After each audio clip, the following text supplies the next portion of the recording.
So my goal when I'm buying this property right now is I need to offset taxes. If I need cash flow and like I need cash flow, like if this thing stops cash flowing, I'm going to be in trouble. I'm not going to make a risky move like that, right? But my situation is my cash flow is solid. My cash flow is good. If this property tomorrow is not only not able to pencil out as a long-term rental, but no one wants to rent this property because it's so unique in a unique area that like no one lives there and it's only tourism. Like if it's that bad, could I take on this entire mortgage and still be able to put food on the dinner table for my family? And the answer to that is yes. 3-4 years ago, the answer to that is no. So you have to evaluate your situation, right?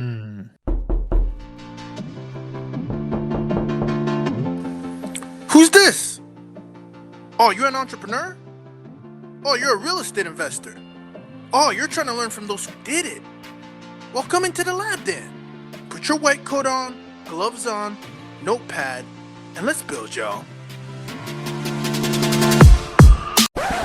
Real estate experiment. What is happening, y'all? Today I have the pleasure of having what I call a true practitioner. And when I think of practitioner, you guys know I'm wearing the white lab coat because I think it's all about having experiments that are proofs of concept.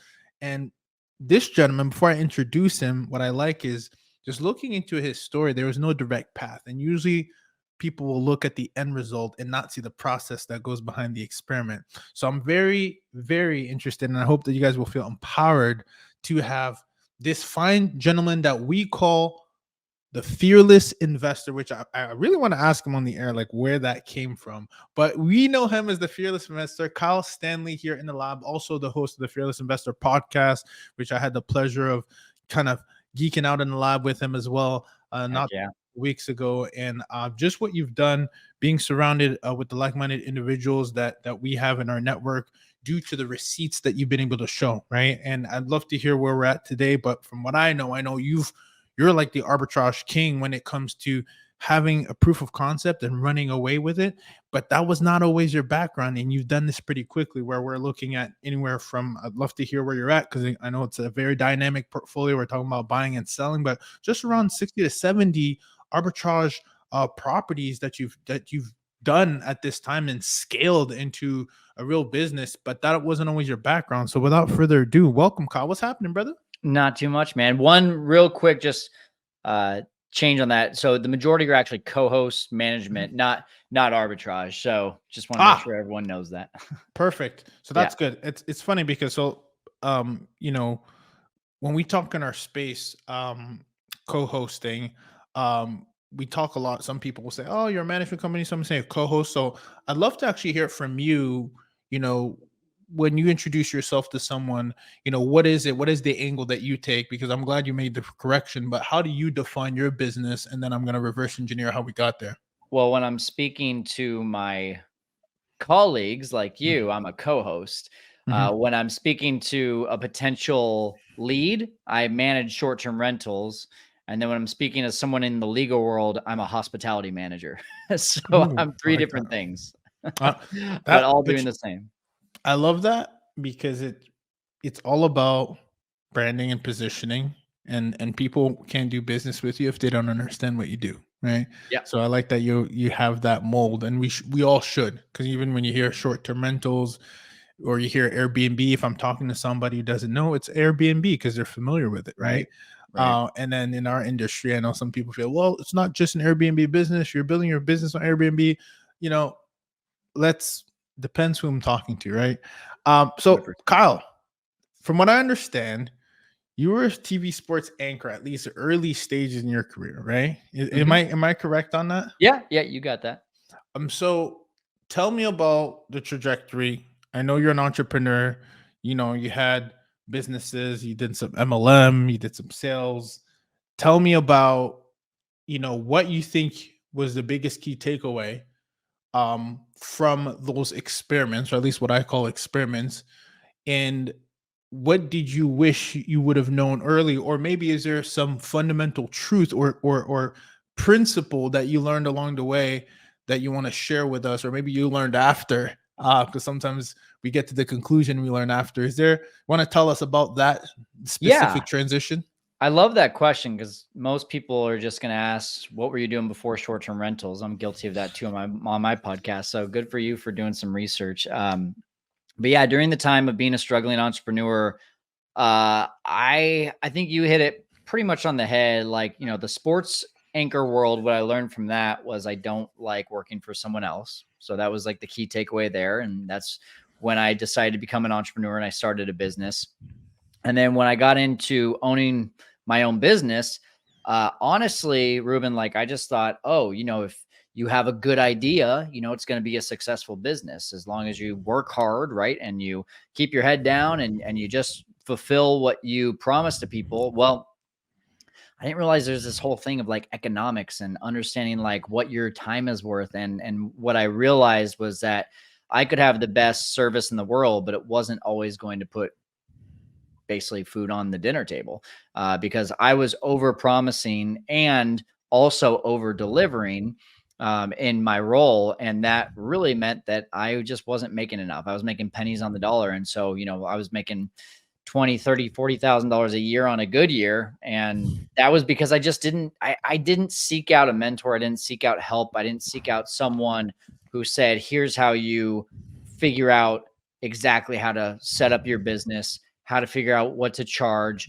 how you delegate. I was the janitor and the CEO of that business, right? I didn't delegate anything.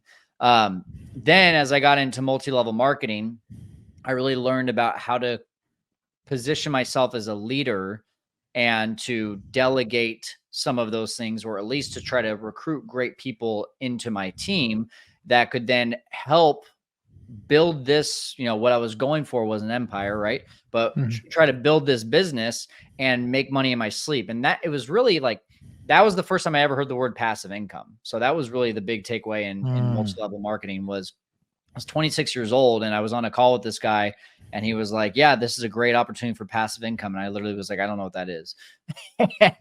and he was like, what do you mean you don't know what that is? And now today, like I talk to people who are 40, 50 years old and they don't know what that is. And I think that that's a crime, right? And a really good representation of what we get taught in school and all the unnecessary things we get taught in school, but or lack thereof. Yeah. Or lack thereof. Exactly.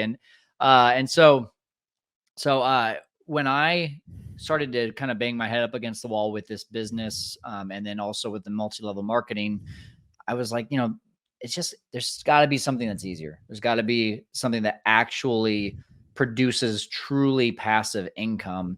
And the more I looked into it, the more it was real estate. And the more I got into real estate, the more I started getting gravitated towards short-term rentals. And I realized as long as you built a business, not a hobby, but a business around short-term rentals, it could be very passive. And that's what it's been for me today.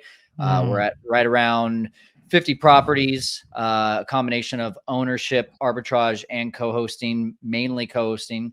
And I put in about an hour or 2 hours a week to the business. All right. First of all, I got you covered. Co-host king. My apologies. Okay. We'll clear that up. Good. Okay. But You're then good. I want to talk about these two keywords that I hear, and maybe it's just my reticular activating system just keying in on these, but I love it. First of all, what was the first business? Because I heard the MLM part, but what was the first business where you didn't have that keyword mentor? Yeah, I was making high school athletes recruiting videos to help them get to college. Dude, so that's all the TV sports. So you're a sports guy, so it's baseball, isn't it? Yeah. Well, not that business. That business was all sports, but baseball is my sport. Yeah. Right. But baseball was your sport. You got it. It's so interesting, right? Because you kind of like lean into it. I was an athlete too. I played college ball, and I leaned into that as my first kind of entrepreneurship. I was a personal trainer, training athletes, training staff, and all that. And basketball. Oh, nice. Shooting guard. Hand down, man down. There you go. Well, you can't tell. I'm a sniper. But Kyle, that's awesome, man. So that's so interesting, and because there's something, I swear to you, it's not by chance. It's like either it's the military or it's athletes. Yeah. What is it? Like, it helped me out here because I see it consistently. What does that come from? What is that? To become an entrepreneur, you mean?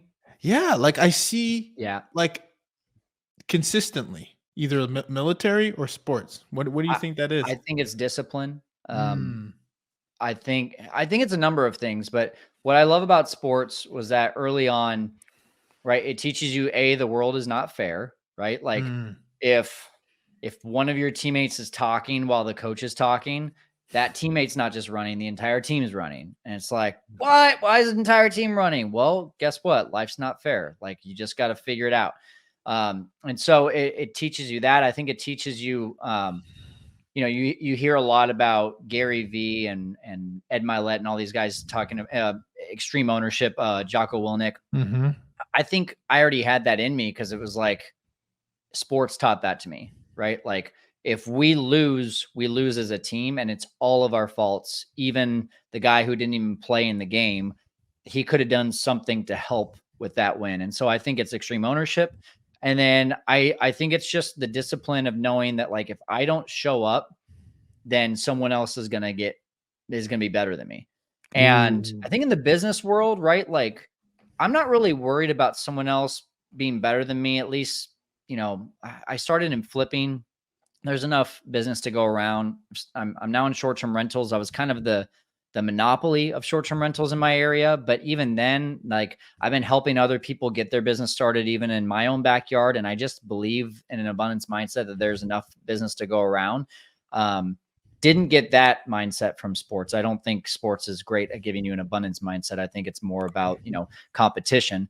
But I do know that because I always thought, hey, there's a guy that might take the starting spot, or there's a guy that might be able to overpower me with a fastball if I don't work on my strength, then that's what got me to hit the gym when the days that I didn't want to go to the gym, or go to the batting cage when it was cold outside. Right. And that's transitioned over to business. Like when I started a podcast and a YouTube channel, I said, I'm going to release a new episode every Thursday. And no matter what, even if it's Wednesday night at 11 p.m. at night, and if I don't have an episode, I'm going to find a way to get an episode recorded, because I promised myself, not my audience per se. It is for the audience, but like I promised myself I was going to show up. And so also in the short-term rental business, and really any business that I've had where I provide services to others, it's just to me, like if you promise you're going to do something, you've got to show up. And I think that comes from the sports background for sure. Oof, so many gems there. The abundance thing I never heard of. That's actually a good one, where that sports doesn't actually teach you abundance. But I think in exchange, I think I would agree with you, as I was reflecting on that as you said that. But the exchange, all the other things are so critical. Accountability, teamwork, showing up for you and your teammates, right? Yep. And I think it's interesting because I'd love to, I won't go down the rabbit hole any further, but I'll leave it at that. It'd be interesting to see the psychology of people who play individual sports versus those who play on sports teams, like the tennis players. Yeah. And the golfers versus like the quarterback or the lineman that's like he gets no praise, but he's gonna do the work. I don't know. I don't know if there's, I've never really thought of that, but while I'm here, I think there is, but also I think it would be unique to see that truly show up, just because anyone who's been in sports, I feel like started with like 3 or 4 sports, and then they ended up going into one, right? Like I started with soccer and tennis and baseball and basketball, and 3 of those 4 are team sports, right? Majority of sports are team sports. And so if you do have a tennis player, I feel like that tennis player at some point probably played, baseball or softball, or played soccer, and was still in that team atmosphere, and maybe still carries those things over. But I do think that that's a good question to ask. Like, the individual sport does feel like a much different mindset, because if you're letting someone down, you're only letting yourself down. You're not letting your teammates down. You're not letting your coach down. You're really just letting yourself down at that point. Yeah. No, I think sports is a must. Depending, I mean, I think it's critical. But let's talk about this whole, let's talk about fearless. Where does fearless come in? I got to ask you, I never asked you this. Where did that name come from? Is that like by chance, or is this by law? Like what happened there? Yeah. So when I first started, the Fearless Investor was actually Fearless Flipping. So it was just really good alliteration. But I grew up, my mom actually had a poem in my room when I was a kid, and it was the heart and strength of a lion, and then the courage, or not the courage, the softness and the kindness of a lamb. But the lion always like stood out to me. So when I thought about like what I wanted my logo to look like, I just envisioned this lion, this like fierce thing on that logo. And so whenever I thought about a lion, I just thought about fearless. And so that was kind of where it came from. It developed into, I was no longer flipping houses. So I was like, well, it doesn't really make sense that I have a brand called Fearless Flipping if I'm not flipping. So I decided to just turn it over to investor.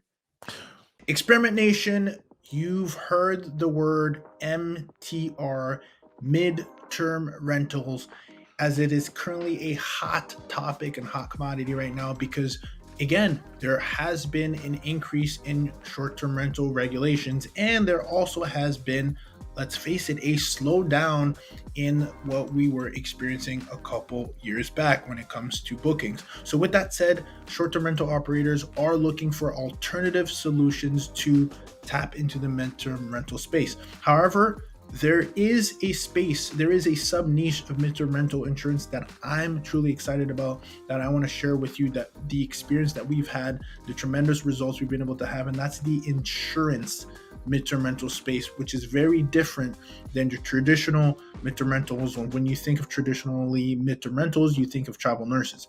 There is a space, mid-term rental insurance space, that we've tapped in, where you need to be well connected with insurance and relocation specialists and companies and understand the right type of asset required for you to be able to help these families. What's really important that stands out the most, which you can get in what I'm about to offer you, is the understanding where to be found by these insurance companies, how to properly manage your calendar so that your listings are optimized so that they can find you, how to actually gain traction and build a relationship with these relocation insurance companies. I've put together an MTR insurance blueprint. That's MMTRRR insurance blueprint to cover these foundations after we've had success landing very large contracts on single family homes that literally 4x what we traditionally make in long-term rentals, and also gives us peace of mind because there's less turnover and 100% occupancy, because these contracts can start anywhere from 30 days to 3 months to 8 months and range anywhere from, again, we've landed anywhere from $8,000 to $9,000 a month in per month on a single family home property, which our mortgages are typically around the $2,400 range, which then gives you a large spread of anywhere from 4 to 6K net on just one property. And this is why it's very hot right now. But people who haven't been in the lab with individuals like myself, like Jesse Vasquez and Dr. Rachel Gainsborough and Noble Crawford, don't have the foundations and don't know exactly where to start. And therefore, this is why I'm giving you guys a blueprint, the MTRR insurance blueprint. Go to the website, experimentrealestate.com, and get yourself a blueprint to completely change, or at least have a plan B if you're a short-term rental operator looking to maximize your occupancy and profitability. We'll see you on the other side. That's interesting. So love the story. So when you tied that in, you went from flipping, you're going from flipping to essentially hospitality, Airbnb, aka what, and I heard you say this, I heard you say mentor, I heard you say passive income. So you're taking these nuggets. Who planted the seed for short-term rental? You said you got into real estate. Like, what was that? Because I remember who planted the seed for me, but like, who planted the seed for you? For real estate or short-term rentals? Because those are two things. Let's go short-term rentals. Yeah. I'm actually going to see this guy in 2 days. So I'm excited that you're asking me this question right now. I bought a house in Arizona when I lived in Arizona. I'm in California now. When I lived in Arizona, I bought a house, and I didn't really like realize, nor was I educated on how much closing costs. And then like, oh, by the way, like, you know, your mortgage is probably going to go up after you close because they're going to reevaluate the taxes. And so I just had a couple like, oh shit moments when it came down to like, oh gosh, I didn't have enough money to keep on keeping my head afloat. So I got a couple roommates. I had one more room though, and I was like, I need to maximize the space. I need another roommate. And I was telling my buddy Brian over the phone about it. Brian was like, dude, I've been doing this thing called Airbnb, and we got a 2-bedroom apartment in Vegas, and we made $7,000 in the last 5 months just renting a room out of our apartment in Airbnb. And I was like, what is that? And he was just like, it's kind of like Uber for your house, and you just rent out, you make sure that the place is clean, and like a complete stranger comes in and sleeps in that room. And I was like, that sounds sketchy, but $7,000 in 5 months is what I needed at the time. So from 2015 to 2018, I was just renting a room out of my spare bedroom and really helping to cover the mortgage, which was pretty awesome. What stage were you in there? Like because that was definitely a side thing that you were doing to make the bills. Yeah, that was during the struggling times of owning a business. I didn't get into real estate until 2019. I flipped my first house in March of 2019. Okay, so then what made you go back to, okay, I'm going to be a co-host now? So when I flipped that first house, I got my second one under contract, and my mentor in real estate said, you need to hold on to this house as a long-term rental and start building up your rental portfolio. Mm-hmm. And I was like, all right, how much can I make on this? And I did the math, and I was going to make about $600 after tax, insurance, and the mortgage payment and everything. And I was like, it doesn't really like get me that excited. I could flip this house and make 40,000, or I could just get $600 a month. I'm like, I kind of want to maximize that. I've been doing Airbnb as a room out of my house. I wonder what it would do if I did an entire house. So I started doing some research, and I saw, there was about 100, 150 homes in Fresno, and a lot of them were getting booked at 120, 150, $200 a night. And they were pretty well booked. I didn't even know about AirDNA at this point, right? Like, I was just looking on Airbnb, and it's like, all right, calculated risk. I'm going to hold on to this. It's either going to be a long-term rental and I have no money in it, or it's going to be a short-term rental and I have like $8,000, because it was a small 2-1 that I was going to rent out. I was like, that's not much of a risk. Let's try it. And my mentor even told me, he's like, no one comes to town for Airbnb. Like, that's not a thing. This is not like the beach. We're in Fresno. And I was like, I got a feeling about this. I'm pretty sure this is going to work. And sure enough, tripled my profit month one. It was right around $1,800 or $2,000 that I got after all expenses, meaning, I probably made all my money back that I invested in that in 4 or 5 months. And that got me just kind of wheels spinning on like, how do I do that again? And found this podcast about a guy who was doing arbitrage. And I was just like, there's no way you can do that. Like, you have to own the house. So I called up Airbnb, was like, hey, you have to have the deed, right? And they were like, nope. I was like, yeah, but you have like a cap on how many listings we can list, right? And they're like, nope. It's like, holy crap, we're doing this thing. So yeah, got a course and was off and running. You remember who that guy was? I don't remember his name. Yeah. I don't really want to talk about that guy because he taught it the wrong way. It was one of those things you like buy the course and then he's like, here's how you get around the landlord. I'm like, yeah. No, which is interesting because again, you come across these things, you take it as leave it. One of the things I want to mention that I heard was your mentor told you that, I don't know if this is gonna be a good idea, and you listen to the inside. You said you listen to the feeling. What can you describe that? Because that's not, I don't typically hear that, right? It's like, oh, mentor, okay, do as I say, right? Or course, do it the exact same way. But I like that you highlighted that. Tell me about listening to that feeling that you had versus going with the mentor's advice. That's very unconventional. People are afraid of what they don't understand, right?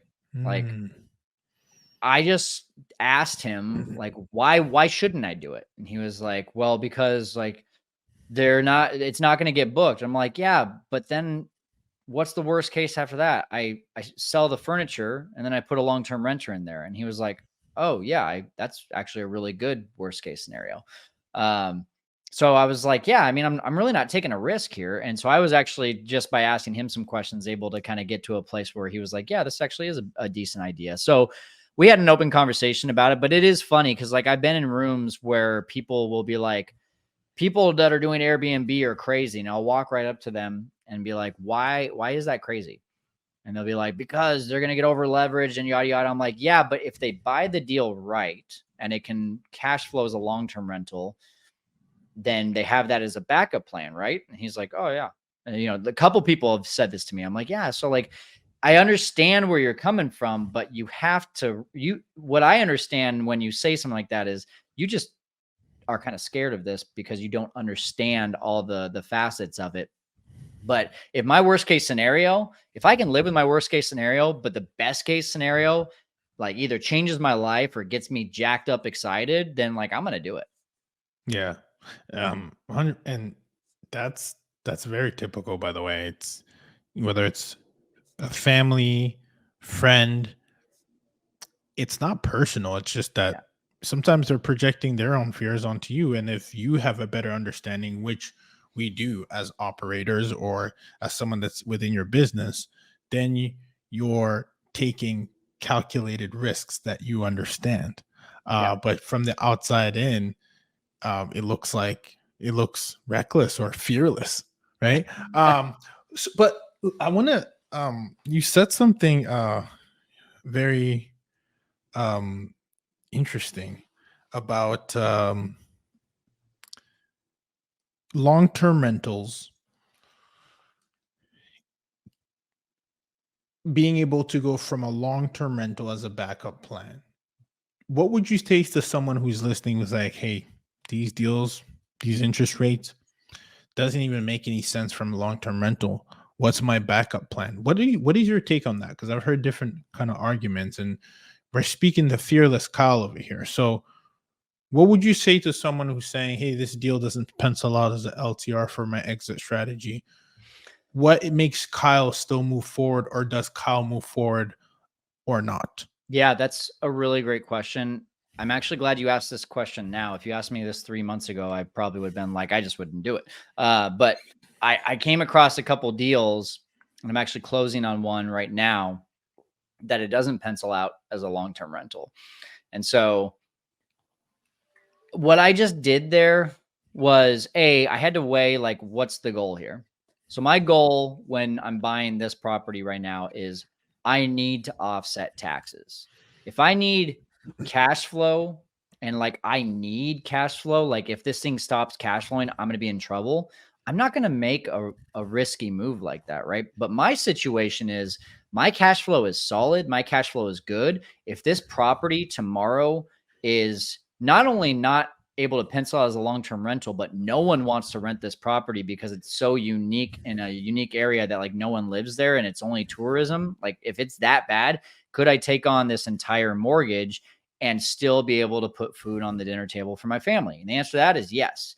3-4 years ago, the answer to that is no. So you have to evaluate your situation, right? And now my situation is I need to offset taxes. And I've looked at a lot of deals in my own backyard in places that I know, and it's been that exact situation. Like, why can we not get anything to pencil out as a long-term rental anymore?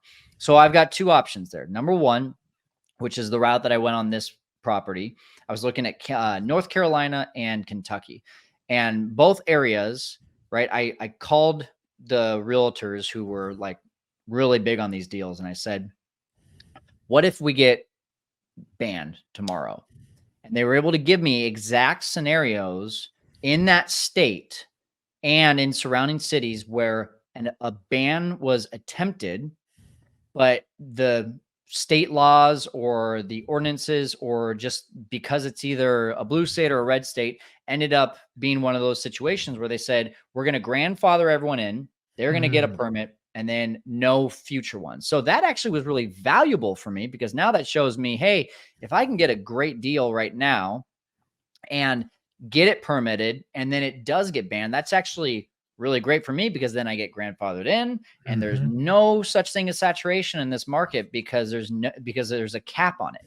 So I really like that, along with the fact that, hey, if this thing does continue to appreciate the way that it has, I bought it with a little bit of equity in it too. So we're about 50,000 of equity into the deal, just by buying it right. But also, if it continues to appreciate the way it should, then I know I've got that exit strategy in 4 or 5 years. But even if it doesn't appreciate, rents in the area have been going up enough to where 3, 4, 5 years from now, I should at least be covering that mortgage. And at the worst, I can still go ahead and take on that mortgage myself if something were to happen that is out of my control. So that's all, my own situation, right? Like, and doing the due diligence of town, understanding the saturation, understanding the bands, understanding the long-term rents, understanding the appreciation of the property. Those are all the things that go into my decision. But then also one of the questions I asked was, is this seller willing to let me buy on terms? And that to me is the huge play that's coming up. And has been a big play for a lot of guys out there. One of my students, his name is Halame Kinney. He just bought 100 doors in this last year, all on terms. Can you describe that for our audience who might not be familiar with what? Yeah, so buying on terms, there's 3 different options for buying on terms. The most popular version of that is seller finance. You go to someone with a ton of equity, or maybe owns the house without a mortgage, and you say to them, hey, I'm willing to help you get what you want as long as you're willing to sell to me on terms.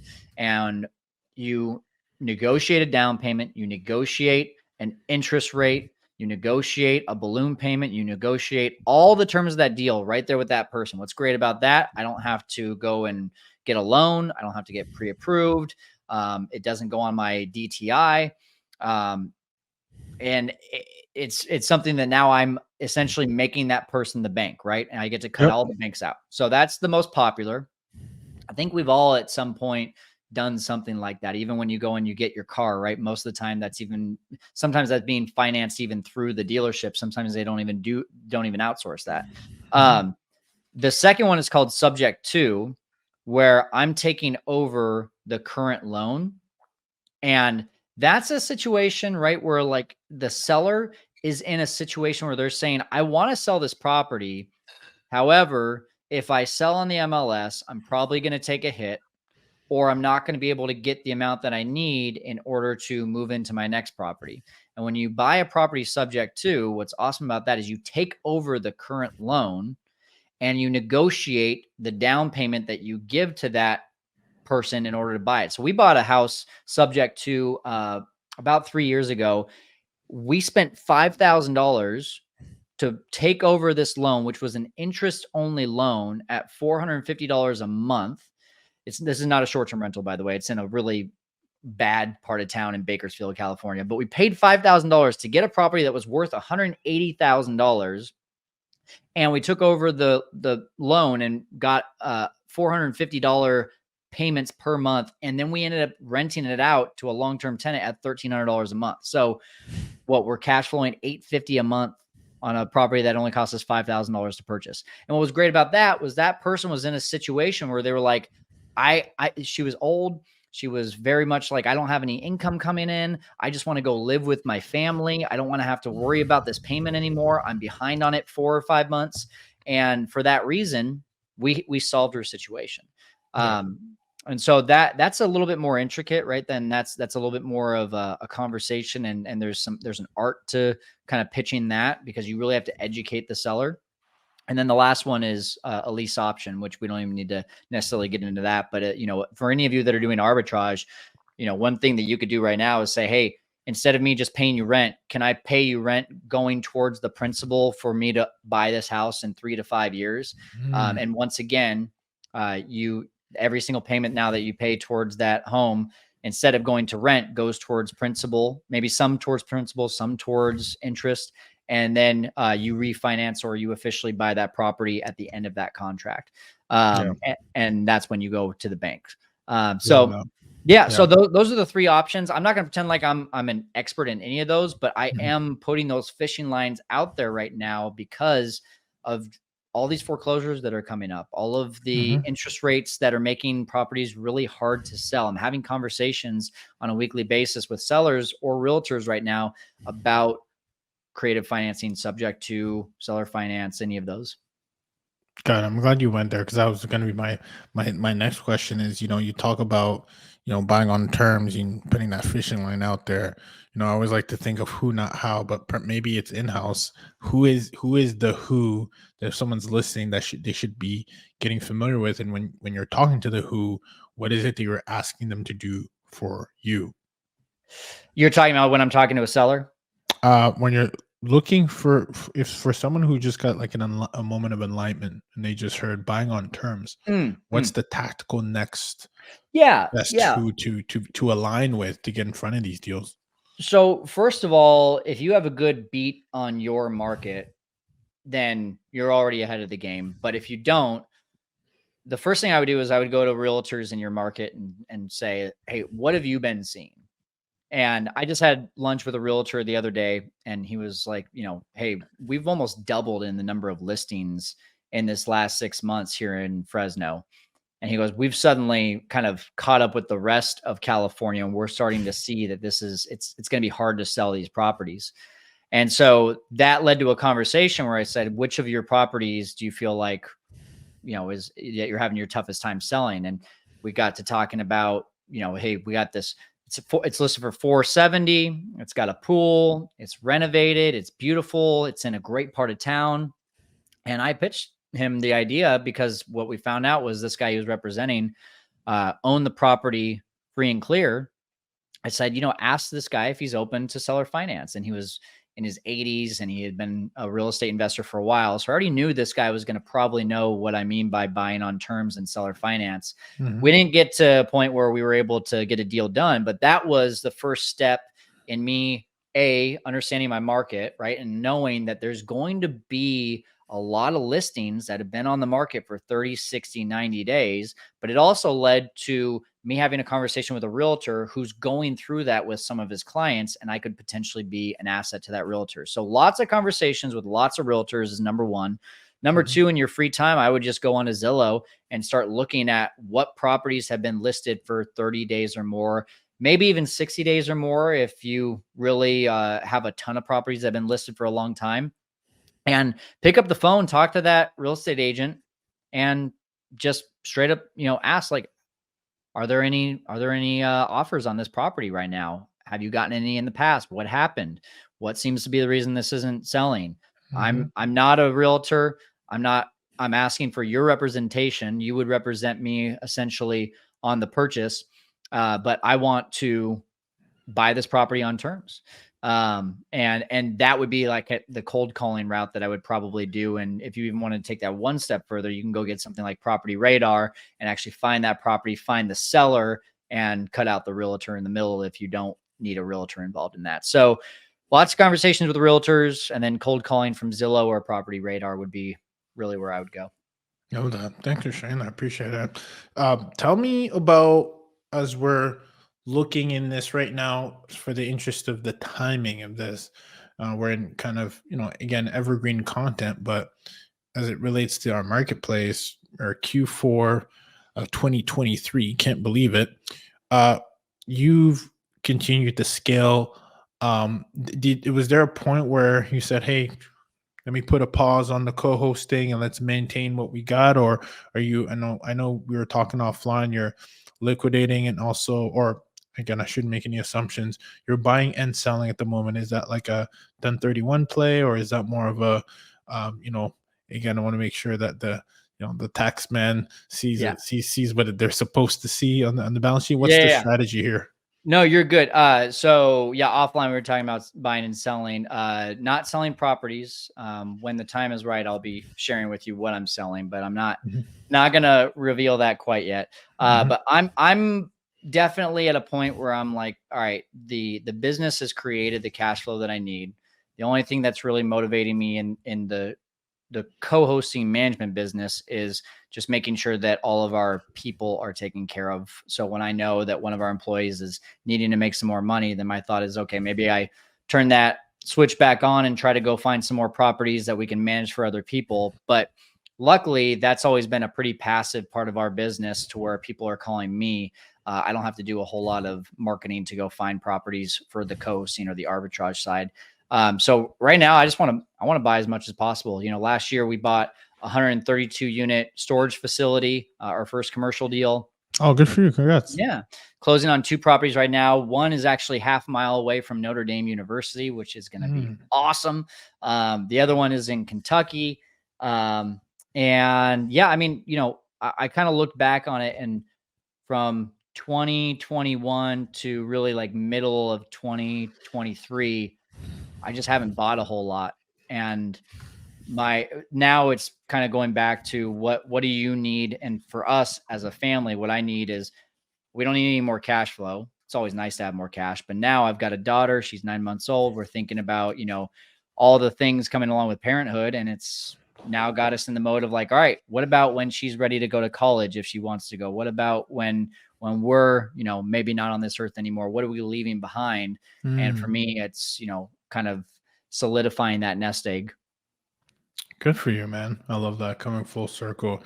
Listen, I want to definitely let you continue to execute your fearless experiments, and I really love it. I do want to ask you before we send you off to conquering more experiments and doing what you do, is what does the makeup of your kind of operation look like? As a co-host, for anyone who's listening, it'd be nice to see what level they can get to. Is it a pretty lean operation? Is it, who's the most critical person on the team? Is it the realtor? Is it the current clients themselves referring other business? Like, what is the genetic kind of like the makeup of the team, and how it looks like for someone to have some context of what they can aspire to build? Yeah, for leads and acquisitions, I guess you could say, that really just comes down to me and the relationships I've built. I don't put much time into it at all. I put a lot of time into that, when I first got into real estate investing, going to meetups, connecting, just starting my podcast and starting a YouTube channel was really a great marketing plan as well. I'm sure you've seen that. So for us, beyond that, right, the operations on a day-to-day basis really comes down to two people that I check in with on a weekly basis. One is my COO. She oversees everyone. And the other one is my cleaning manager, who oversees all the cleaners, and our quality control inspector. We have just a really tight ship with those two. And so that's all I really need to do. So if we have an issue with a cleaner, if we're hiring new cleaners, if we're firing cleaners, if a system isn't working well, typically they're fine tuning and adjusting those things and reporting back to me that, hey, we hired a new cleaner, or we fired this cleaner, or this system wasn't working very well, so we went ahead and tried to adjust it. And where I see some holes, that's where I kind of lend some of my guidance or try to just brainstorm with them. And the big thing for me with the team is just I give them the space to make their own mistakes. I'm big on team. The three things I know that people are motivated the most by: number one is the ability to grow, right? Like, can I grow my bottom line? Can I make more money? Can I grow as a person? Can I be a part of something that's going to grow? And that's really the second thing they're motivated by, which is, am I a part of something that's bigger than me? Am I a part of something that's going somewhere, right? Yep. Or is this just going to be like a little mom and pop shop? We have 3 properties and that's all we do, right? No, this is a bigger thing. We've got a big company. When I say big company, relatively bigger than I would have ever imagined I would have.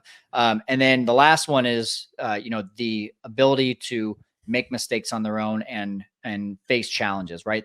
If you're just solving things for people, they're never challenged. And for that reason, they're always going to come back to you. They're always going to rely on you. But when you give them space to make mistakes, they have those, what I mentioned earlier, those oh shit moments, but they grow from it and they get really excited about those challenges again, or the opposite. They crumble and they don't do anything. And I know at that point, that's just not a person that's supposed to be in a critical thinking role. And so, those are the 3 things that I'm always trying to bring to my team. And as long as I do that, the team typically has great culture. It grows on its own. There's great loyalty behind that.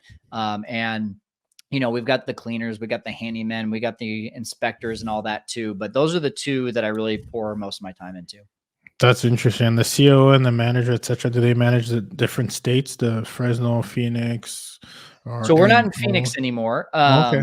Yeah, just in Fresno, and then a couple outlying cities called Clovis, and then Bass Lake, which is right at the base of Yosemite. So we really condensed this last year.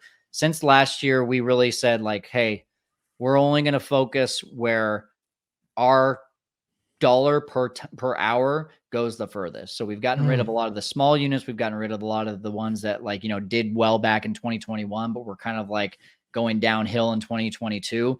And which is really cool because, we went from close to 60 properties last year. Now we're down to like 45 to 50. And our revenue this year is actually going to be very close to what it was last year because we replaced those with really top 5% type of properties in the market. Already speaking my language. Less is more. Yes, Less exactly. is more. Listen, I could go on for days. I love your mindset. I love kind of, it shows your character and your core values come out as you speak, and it kind of shows why you've been able to have the success that you've had, and why you're going to continue to go in that direction. So I'm rooting for you. You got another fan, you got another subscriber, you got it all, brother. So I want to let you conquer, the rest of your day. What is one thing you want to leave our listeners, where if it's maybe even if it's the younger version of Kyle that's listening and they haven't gone through all the battles and change in directions and businesses and breakthroughs, milestones that you've gone through, there was a message you wanted to maybe just echo and resonate. Maybe you're speaking to yourself even from a year ago to 2 years ago. What's that message you want to leave behind? Yeah, well, first of all, you got a big fan over here too, so I appreciate you, man. There's a lot of answers I have to that, but because I've read a really good book recently, I'll recommend people listen to this, but also go read the book. It's The Subtle Art of Not Giving a what. Have you read that one? Oh, it's a good Mark Manson. Right? Yeah, awesome book. Of course. And one of the things that he talks about in there is when you start taking full responsibility, and he talks about in this book of like, there's a difference between it something being your fault and something being your responsibility. Like if you punch me, Ruben, it's not my fault you punched me, but it's now my responsibility to decide how I'm going to react. And when you start taking full responsibility and saying to yourself, this is something that I created, this is the reason that I was just punched right now, was something that I was putting out there, you just become happier. And so like for that reason, I would just say, if any of you were like, have ever said the words like, oh yeah, I've tried that, but it didn't work for X, Y, and Z reason, and those were external, it was because of the timing, or it was because of, you didn't have enough money, or your city didn't allow it, or yada, yada. Like those are all external things. What about the reason that you didn't make it work? Go out there and just get really good at blaming yourself, but not being hard on yourself. I'm just talking about like getting down to the fact of like, what could I have done differently in order to make this work, and start looking for solutions. Experiment Nation, Kyle Stanley here. Just wrapping it up. Thank you, Kyle, for coming on the show. You guys make sure you follow Kyle and listen to the Fearless Investor podcast. Tune in and tap in. Not only are you walking the walk, you're talking the talk and walking the walk, both, whether it's on social and or in your respective vertical. So respect, brother. And just like that, Experiment Nation, we are out. Experiment Nation, podcasting has changed the way we operate as real estate investors ourselves, and it can do the same for you. Podcasting has been the source of the masterclasses that we get thanks to the world-class real estate investors and practitioners and specialists that come into the lab from all realms, from short-term rentals to mid-term rentals to real estate syndications to even software as a service. Owners, founders, entrepreneurs have helped enrich our experiments by giving us the education, helping us build a network, and lastly, and most importantly, a brand association to open up multiple doors for our respective businesses. If you understand the power that podcasting can have, and you know that you need one for your brand, please, you can rely on our team.